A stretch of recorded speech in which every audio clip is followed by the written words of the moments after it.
చాలామంది ఇళ్ళలో పూజ చేసుకున్న తర్వాత కలశం మీద పెట్టినటువంటి కొబ్బరికాయను ఏం చేయాలి అని చెప్పేసి అడుగుతున్నాను. దాన్ని కొట్టి మళ్ళీ అదే దేవునికి నైవేద్యం పెట్టాలా, లేకపోతే రిపీటెడ్గా వాడుకోవచ్చా, లేదా అది ఎవరికైనా దానం చేయొచ్చా అని కూడా చెప్పేసి విచిత్రమైనటువంటి అనుమానాలు అడుగుతున్నారు.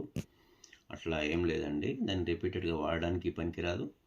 కలశం పూజ చేసినట్లయితే, మనకు ఇంట్లో కలశం మీద పెట్టి పూజ చేసినట్లయితే అన్ని దేవతలను ఆహ్వానిస్తాం కదా కలశంలోకి.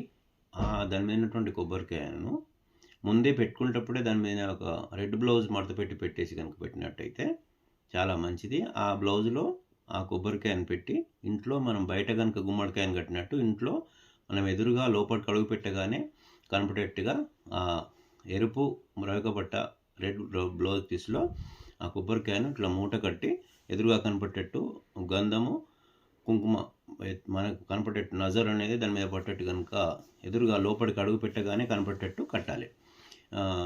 మూల శీల ఏదైనా కొట్టి కట్టొచ్చు, లేదా మీకు కనుక ఆల్రెడీ ఉన్నట్టయితే వాటికి కట్టొచ్చు. రాడ్స్ కనుక ఉన్నట్టయితే కట్టొచ్చు. నరదృష్టి పోవడానికి చాలా మంచిగా పనిచేస్తుంది. కలశం మీద కొబ్బరికాయను ఈ విధంగా నరదృష్టి పోవడానికి ఇంటి ముందర, అంటే ఇంట్లోకి లోపల అడుగు పెట్టగానే ఫస్ట్ ఎంట్రీ పాయింట్లోనే మనిషి లోపలికి ఎదురుగా కనపడేట్టు కనుక పెట్టినట్టయితే నరదృష్టి పోవడానికి బాగా పనికొస్తుంది. ఆ విధంగా ఉపయోగించుకోండి, అంతేగాని కొబ్బరికాయని ఇట్లా పడితే అట్లా వాడకూడదు. ధన్యవాదాలు. ఓం నమః శివాయ. అందరికీ పరమేశ్వరుని ఆశీస్సులు.